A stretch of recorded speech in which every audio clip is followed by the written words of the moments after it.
वाढवलेली आहे। प्रभूसाहेब आमचे म्हणाले राज्यावर कर्ज अधिक आहे, तर मी म्हटलं आपण सोप्या शब्दात सांगावं।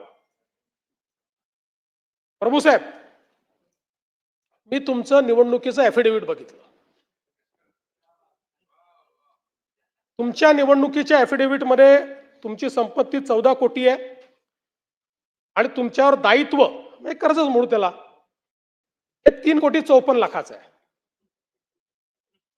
आता हे दायित्वाचा विचार केला तर तुमच्यावर दायित्व किती आहे? 25.28% आणि महाराष्ट्रावर 18%। आता या दायित्वाने मला सांगा, तुम्ही कर्जबाजारी होणार का? तुम्हाला नादारी घोषित करावी लागणार का? नाहीच, शक्यच नाही आहे।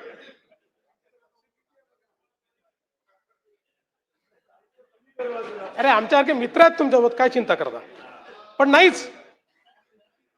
म्हणून म्हटलं सोप्या शब्दात लक्षात घ्या की जसं हे कर्ज घेतल्यामुळे तुम्हाला नादारी घोषित करावी लागणार नाही, तुम्ही कर्जबाजारी होणार नाही, ती परिस्थिती महाराष्ट्राची तुमच्यापेक्षा थोडी उत्तम आहे।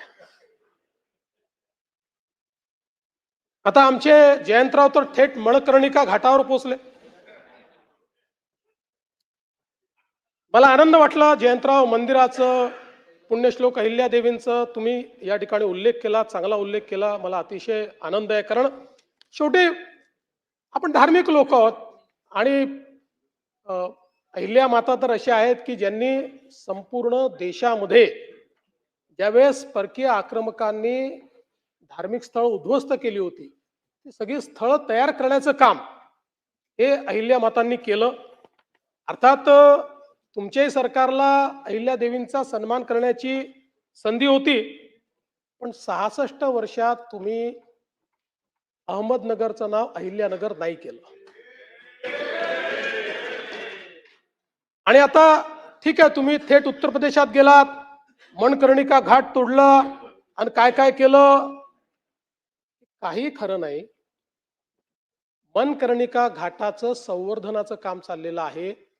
हा ASI प्रोटेक्टेड आहे, त्यामुळे याची प्रत्येक गोष्टीची परवानगी ASI कडनं घ्यावी लागते। जसं आपण रायगडाचं संवर्धन करतो तसंच मणकर्णिका घाटाचं संवर्धन होत आहे।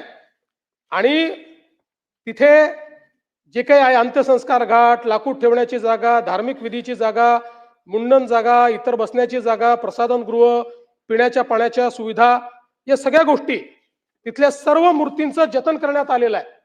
आणि याला सोबत मणकर्णिका घाटावर असलेल्या मसनाथ मंदिर, महाकाल मंदिर, तारकेश्वर महादेव मंदिर आणि अन्य मंदिरं आहेत, त्याचं संवर्धन केलं जात आहे, तेही ASIच्या मार्गदर्शनाखाली।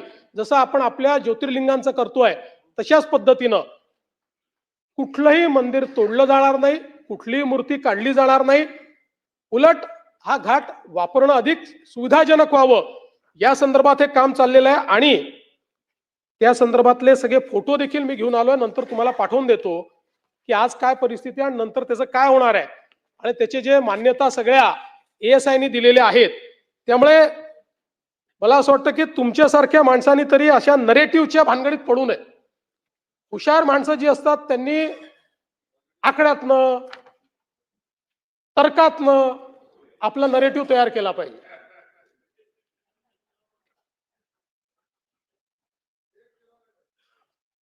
आता जयंतरावनी बावनकुळे साहेबांवरच आक्षेप घेतला, तुम्ही त्यांना घेऊन गेले नाही म्हणून त्यांनी आक्षेप घेतला कोराळीच्या मंदिरात, त्यांनी सांगितलं, एवढंच एक कारण आहे।